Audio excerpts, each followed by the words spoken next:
Adema umunnem ndi Imo, umunnem ndi Igbo, biko agaghị m eweche oge unu n'ihi na ka m ike gbagawa church.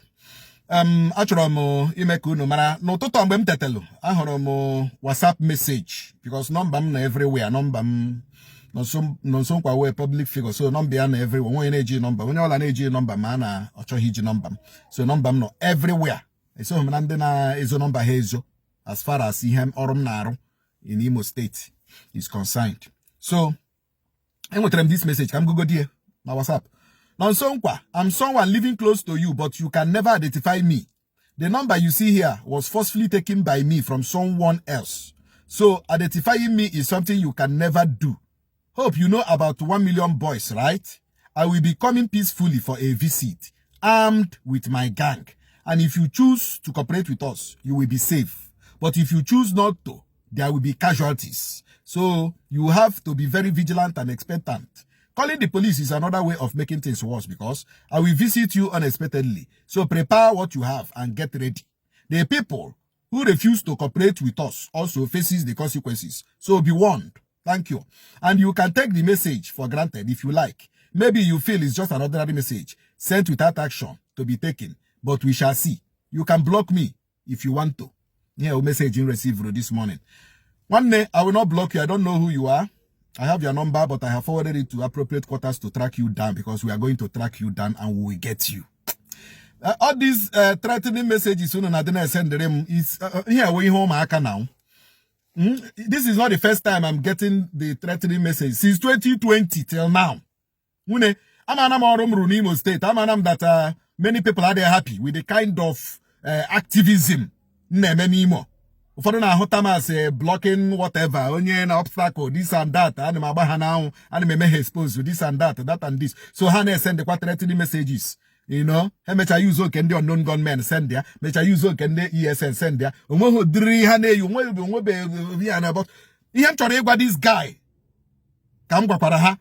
Ihe m chọrọ ịgwa this guy na ka m gwakwara ha. Nwanne, do your worst.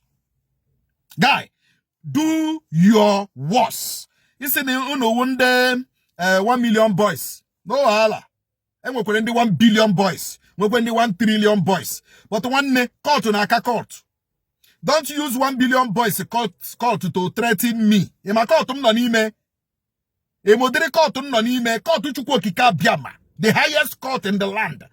But to ne lumanala. Manime more. That is the highest court. So you cannot threaten onye dikam. One ọrụ am na-arụ dị ọrụ mmụọ. Mana ndị ekwensu jikwara ngwa ọrụ na ndị ekwensu kpuchiri ihu with enviness and whatever. People that know that na ọrụ am na-arụ shiri ike. Ọrụ ikwuchitere ndị na-enweghị ka ọha ha. Ọrụ ikwuchitere ndị a na-emegbu n'Imo State. Ọrụ ikwuchitere the poor people of this state ndị a na-ana n'ala ha n'ike. Ọrụ ikwuchitere people that have no hope in life. Chukwuokike Abiama si no nso nkwa kwuchitewere ndị ọnụ ha na mụ nọ nye elugu. Our God cannot lie. Obinigwa cannot lie. That is the faith I have. Nchi na arụ ọrụ a. Ọ bụrụ na mmadụ dinyere m ọrụ a, ọ mụ na-eme minago m. Threat na agaghị abịa. Ọ bụrụ na mmadụ dinyere m ọrụ a na-arụ, ọ mụ na-eme minago m si so ma ekwe na funeral m. Mani ihe digidendu ruo taa ụnọ Chukwuokike Abiama dunyere m ọrụ a onye rụ ụka ọfụ n'anya.